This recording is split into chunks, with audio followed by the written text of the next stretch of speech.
குருநாதருக்கு வணக்கம். குழுவில் உள்ள அனைத்து சகோதர சகோதரிகள் அனைவருக்கும் வணக்கம். நான் விஜயகுமார் திருஞானம், திருச்சி துவாக்குடியிலேருந்து பேசுகிறேன். இப்போ பார்த்திங்கன்னா நம்ம குழுவில், அதாவது ஸ்ரீ குரு ஜோதிட ஆராய்ச்சி நிலையத்தில் பார்த்திங்க அப்படின்னா கிட்டத்தட்ட ஒரு 281 ஜாதகம் போட்டு ஆய்வு முடிச்சிட்டோம். இப்போ இது 282வது ஜாதகம் ப்ளஸ் 283வது ஜாதகத்தை ஆய்வு பண்ண போகிறோம். இதில் பார்த்திங்கன்னா நம்ம குரூப்பில் சிறப்பாக பார்த்திங்கன்னா எல்லாருமே பலன் சொல்லியிருக்கீங்க. நான் எல்லாருடைய பேரையும் சொல்ல விரும்பலை. அடுத்து பார்த்திங்க அப்படின்னா இந்த ஜாதகம் என்னன்னா ஒரு இரட்டை குழந்தையின் ஜாதகம். என்ன ஜாதகம்? இரட்டை குழந்தையின் ஜாதகம்.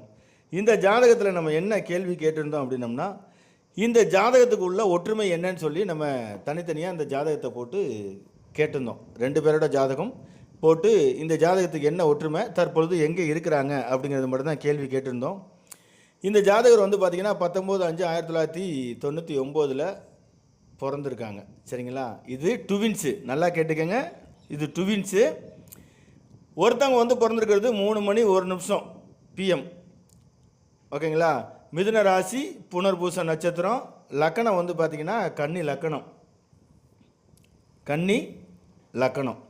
பஞ்சமி திதி, கண்டம் நாமயோகம், பாலவ கர்ணத்தில் பிறந்திருக்காங்க. 3 மணி 1 நிமிஷத்துக்கு ஒரு குழந்தையும், அடுத்து பார்த்திங்க அப்படின்னா முதல் குழந்தை பார்த்திங்கன்னா பெண். சரிங்களா? ட்வின்ஸு.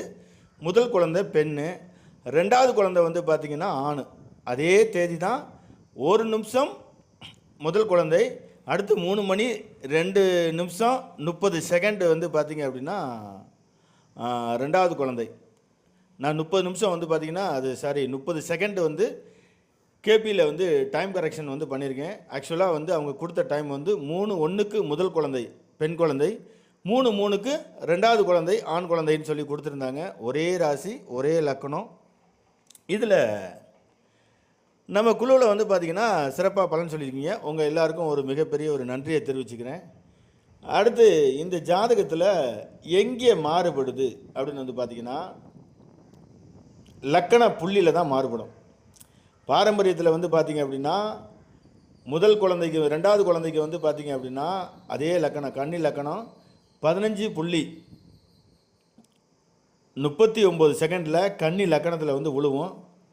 அதில் 2வது பிள்ளைக்கு பார்த்திங்க அப்படின்னா இப்போ நம்ம சொன்னது முதல் குழந்தைக்கு பார்த்திங்கன்னா 15.17 செகண்டில் பார்த்திங்கன்னா அந்த அதாவது 15 கலை 17 விகலை அப்படிங்கிற ஒரு அமைப்பில் லக்கண புள்ளி மாறுது. செகண்டில் தான், கலை விகலையில் தான் மாறுது.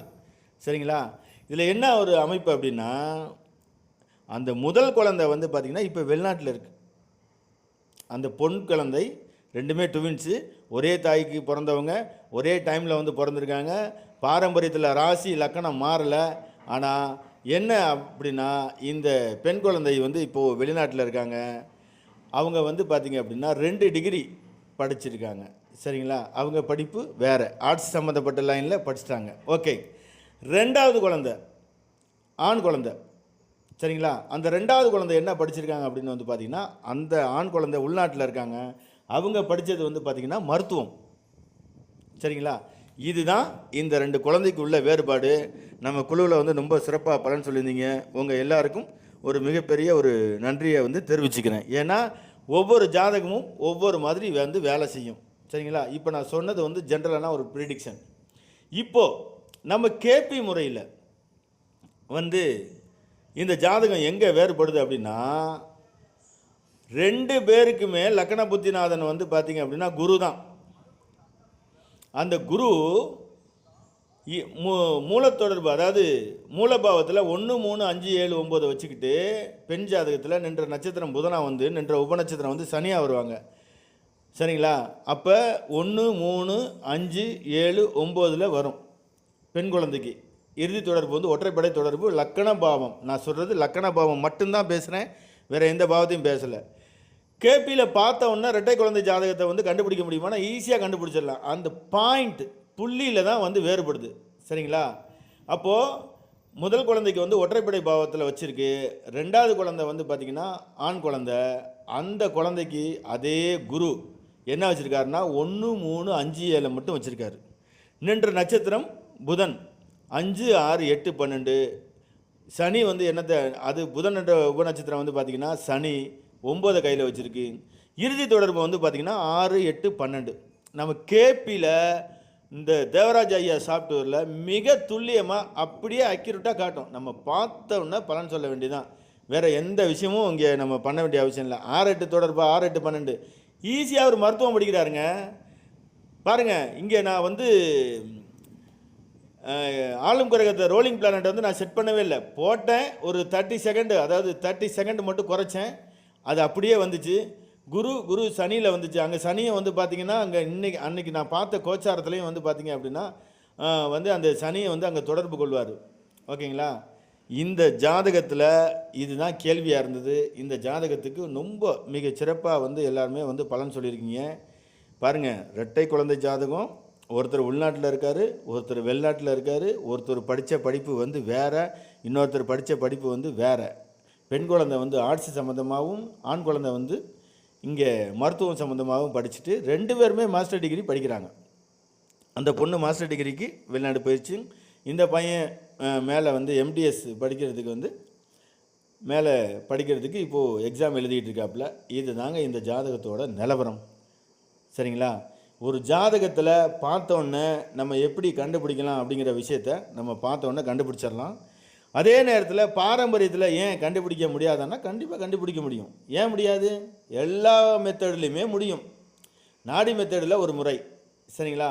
பாரம்பரியத்தில் வந்து பார்த்திங்கன்னா ஒன்று லக்கண புள்ளியை ஜாதகராக வச்சுக்கிட்டா 7ஆம் பாவத்தை 2வது குழந்தைக்கு நம்ம வச்சு பார்க்கணும். இது ஒரு மெத்தடு. சரிங்களா? இன்னொரு மெத்தடு என்ன அப்படின்னா, லக்கண பாவத்தை வந்து பார்த்திங்கன்னா ஜாதகருக்கு வச்சுக்கிட்டோம்னா, லக்கணம் கன்னி லக்கணத்தில் ஜாதகருக்கு வச்சுக்கிட்டோம்னா 2வது குழந்தைய வந்து பார்த்திங்க அப்படின்னா 11ஆம் பாவத்தை வச்சு பார்க்கலாம். இது ஒரு மெத்தேடு. சரிங்களா? நீங்கள் எப்படி பார்க்குறீங்களோ அப்படி வந்து பார்த்திங்கன்னா அந்த ஜாதகம் வந்து வேலை செய்யும். ஓகே, இது வந்து பாரம்பரியம். நாடி முறையில் வந்து பார்க்க முடியுமா அப்படின்னு வந்து பார்த்தோம்னா ஈஸியாக பார்க்கலாம். லக்கண பாவம், அதாவது குரு தான் வந்து பார்த்திங்கன்னா குருவை பேஸ் பண்ணி தான், அங்கே லக்கணம்லாம் கிடையாது. நாடியில் வந்து பார்த்திங்கன்னா குரு தான் ஆண், முதல் குழந்தை.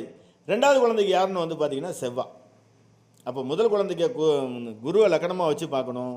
2வது குழந்தைக்கு செவ்வாயை லக்கணமாக வச்சு பார்த்தோம் அப்படின்னம்னா செவ்வாயிலேருந்து கணக்கு பண்ணி வந்தோம்னா ஈஸியாக தெரிஞ்சிடும் அவர் என்ன படிக்க போகிறாரு, அதோடு சேர்ந்த கிரகங்கள் என்ன அப்படிங்கிற விஷயம் வந்து ஈஸியாக தெரிஞ்சிடும். இங்கே முதல் குழந்தைக்கு வந்து பார்த்திங்க அப்படின்னா குரு, அதாவது இது முதல் குழந்தை வந்து பெண்ணு அப்படிங்கிறனால நம்ம எதை வச்சுக்கணும் அப்படின்னா சுக்கிரனை தான் வச்சுக்கணும். சரிங்களா? முதல் குழந்தைக்கு பெண் குழந்தை, அப்போ சுக்கிரனை வச்சுக்கணும். 2வது குழந்தை வந்து பார்த்திங்கன்னா ஆண் அப்படிங்கிறனால நம்ம வந்து செவ்வாயை வச்சு இந்த மாதிரி பார்க்கணும். இது நீங்கள் கரெக்டாக வருதா அப்படின்னா ஒவ்வொரு மெத்தடில் உள்ள விதியை மட்டும் சொல்லியிருக்கேன்.